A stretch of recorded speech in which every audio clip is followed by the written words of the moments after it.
Assalamualaikum warahmatullahi wabarakatuh. Perkenalkan, nama saya Dewi Handayani, NIM 17035006.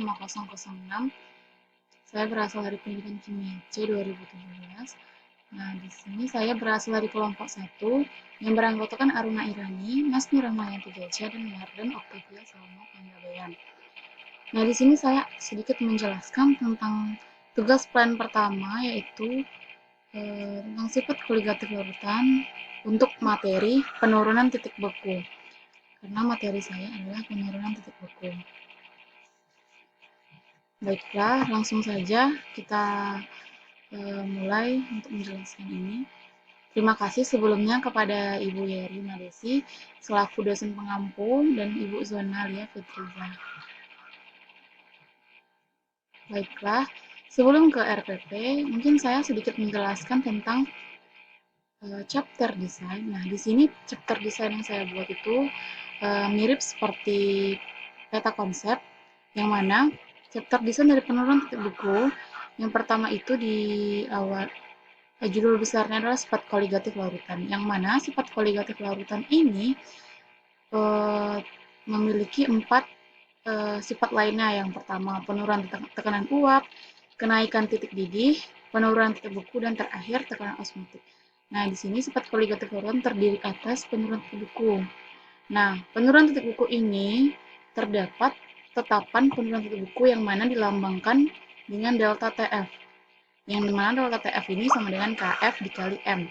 Nah, penurunan titik beku itu juga berbanding lurus dengan kemolalan larutan, yang mana kemolalan larutan ini dipengaruhi oleh jumlah mol zat terlarut dan juga jumlah mol zat pelarutnya, karena umumnya sifat koligatif larutan ini memang memerlukan kedua ini. Setelah itu, penurunan titik beku ini juga memiliki penurunan titik beku molar. Baiklah, mungkin segitu saja gambaran dari materi penurunan titik beku ini untuk memperjelas materi yang akan dibahas pada materi ini.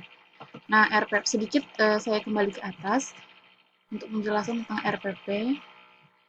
Nah, RPP di sini ada nama instansi ya, mata pelajaran kimia, dan materi ini dipelajari di kelas 12 semester 1.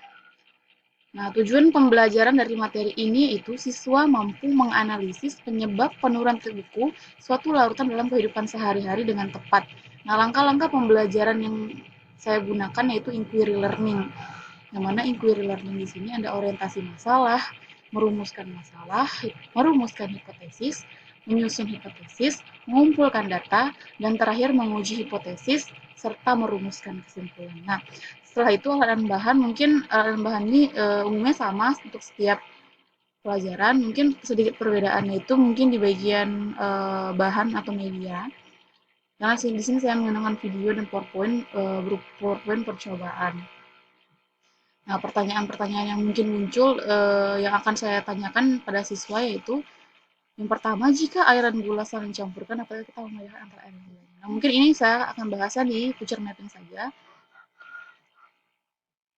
Di sini ada soal siswa berlatih mengerjakan tugas apa, dan selanjutnya itu di sini siswa juga akan dituntut untuk bekerja sama dalam mengerjakan LKPD. Namun bukan LKPD saja, ada juga hal-hal lain yang bisa dijadikan kelompok gitu.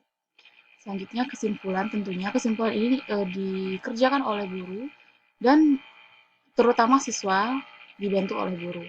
Nah, penilaiannya sikap, pengetahuan, keterampilan. Mungkin itu saja penjelasan singkat tentang RPP. Selanjutnya saya akan masuk ke lisan, mungkin masuk ke lisan desain dulu ya. Maaf kalau salah. Lisan desain di sini yaitu mungkin temanya yang saya gunakan itulah penurunan titik beku. Kolaborasi di sini itu menganalisis penyebab penurunan titik beku pada suatu larutan. Jadi ada dua buah larutan yang memiliki titik beku yang berbeda. Itu dianalisis apa penyebabnya begitu dengan suatu permasalahan begitu. Nah, problem ini siswa itu dia belum bisa menganalisis dari penyebab tersebut gitu. Itulah menjadi problem dari materi ini. Selanjutnya siswa target ya tentunya. Nah, pendahuluan guru menampilkan gambar. Nah, di sini saya akan menampilkan gambar yaitu berupa air dan air dan apa tuh? Air murni dan air gula ya. Maaf, itu bukan air murni gula. Maksudnya air dicampur gula akan menghasilkan air gula di situ. Nah, di situ nanti siswa akan di sini akan menganalisis apa sih pertama di pendahuluan tentunya kita harus tahu dulu apa itu larutan, ya kan? Apa itu zat terlarut, zat pelarut gitu. Nah, tujuannya siswa mampu menganalisis penyebab penurunan buku pada suatu larutan dalam kehidupan sehari-hari dengan tepat. Manfaatnya dari gambar tersebut, nah peserta didik mampu membedakan antara zat pelarut dan zat pelarut dalam suatu larutan serta mengetahui pengaruh dari penambahan zat pelarut dalam zat pelarut terhadap itu buku itu. Nah, selanjutnya pada kegiatan inti guru bertanya pertama yaitu bertanya apa sih arti dari buku itu.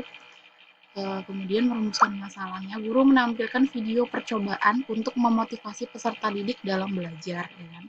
Nah, di sini pada merumuskan ini saya memberikan suatu video percobaan yaitu ada sebuah air air gula, air murni dan air garam. Nah, air murni, air garam ini dimasukkan ke dalam freezer dalam kurun waktu tertentu, kemudian nanti diukur suhunya. Nah, disinilah siswa akan siswa akan membedakan apa menganalisis penyebab dari kedua hal tersebut kenapa suhunya berbeda. Begitu. Nah, selanjutnya untuk selanjutnya itu siswa akan menyampaikan rumusan masalahnya. Apa sih yang dia uh, pertanyakan dari gambar tersebut, dari video tersebut gitu. Mengapa pada air garam itu memiliki titik beku yang lebih rendah dari air murni? Nah, bagaimanakah pengaruhnya garam itu terhadap titik beku gitu. Merumuskan hipotesis, peserta didik diarahkan oleh guru dalam merumuskan hipotesis terkait dengan masalah tersebut. Nah, menyusun hipotesis yaitu siswa mengumpulkan juga menyusun tuh mungkin siswa mungkin bertanya-tanya berdiskusi dulu dengan teman-temannya mengumpulkan data ya kan di sini ada sedikit gambar ya untuk sebagai patokan juga bahwa penelitian itu seperti itu menguji hipotesis ya siswa itu nanti akan maju per kelompok ya menjelaskan jawaban dari LKPD-nya setelah itu merumuskan kesimpulan yaitu dilakukan oleh siswa dengan dibimbing oleh guru. Penutup, peserta didik siswa merefleksikan materi yang telah dipelajari untuk meningkatkan pemahaman siswa. Guru memberikan soal yang menyampaikan informasi terkait materi yang akan dipelajari pada pertemuan selanjutnya. Nah, mungkin di sini kekurangan saya belum saya mencantumkan jam pintas sama inisialitas. Mohon maaf sebelumnya. Saya hanya memasukkan soal yang umum mungkin ya, yaitu hitungan mengambil buku dari lautan 5,85 gram garam dapur dalam 250 gram air. Mohon maaf sebelumnya.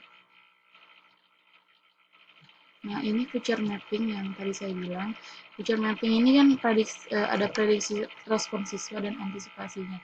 Jika guru menanya, jika air dan gula saling dicampur, dapatkah kita membedakan antara air dan gulanya? Nggak bisa, Bu, karena sudah bercampur secara homogen. Nah, antisipasinya itu mungkin kita jelaskan lagi air dan gula itu seperti apa. Pernah nggak kalian minum teh begitu-gitu? Air gula maksudnya. Larutan itu tersusun dari apa Ananda? Dari zat pelarut. Air sebagai zat pelarut, sedangkan gula sebagai zat terlarut, ya kan? Nah, kemudian pada motivasinya mungkin mengapa garam ditambahkan dalam es puter, bagaimana? Tadi ditambahkan gambar ada orang membuat es puter dengan menambahkan garam, gitu kan? Kemudian antisipasi respon siswanya prinsip pembuatan es puter sama halnya prinsip pembuatan buku gitu. Nah, masuk ke kegiatan inti yang pertama apa sih itu membuku gitu ya kan membuku adalah proses mungkin siswa tahu arti membuku itu tapi kita mungkin akan antisipasi kita akan itu membuku adalah suhu yang dicapai ketika suhu zat cair ketika menjadi padat titik buku adalah suhu di mana suatu larutan mulai membuku pada tekanan 1 atm yang merumuskan masalahnya. Mengapa prediksi respon siswa, mengapa titik beku air garam lebih rendah dibandingkan dengan air murni? Mengapa air garam lebih lama membeku? Jika ada zat terlarut akan menghambat proses pembekuan, begitu. Nah, mungkin saya skip aja bagian ini, soalnya dia sama juga. Dari bagian tadi juga dia sudah menanyakan apa? Dia sudah merumuskan masalah, langsung ke perumusan hipotesis itu dia mencari apa sih jawaban dia gitu menurut dia sendiri. Nah, pada mesin hipotesis juga ada nanti akan diketahui apa sih maksud dari lambang delta PF itu. Nah, di bagian penutup barulah di sini di bagian kesimpulan di sini siswa menyampaikan tadi menurut saya penambahan suatu zat terlarut dapat berpengaruh terhadap titik beku sehingga dapat mencari nilai penurunan titik bekunya sehingga titik suatu larutan akan lebih kecil dari air murni. Nah, antisipasi kita itu apabila kadar zat terlarut dalam larutan bertambah, maka larutan akan menjadi lebih sulit membeku. Nah, penutup baik untuk apa antisipasinya, maaf, prediksi mungkin dia akan menjawab seperti ini. Baik Bu, hari ini kita belajar begini. Penurunan titik beku yang mana titik beku ini dalam mengenai PTF dengan terdapat pengaruh antara titik beku larutan dan pengaruh murni gitu. Antisipasi responnya maaf saya nggak tahu mau nambahin apa lagi. Nah, ini ada bukti singkat dari diskusi kami. Baik, terima kasih Ibu dan teman-teman. Saya akhir dulu penjelasan tentang tugas peran saya mengenai penuntut buku ini. Lebih dan kurangnya saya mohon maaf. Wabillahi taufiq wal hidayah. Assalamualaikum warahmatullahi wabarakatuh.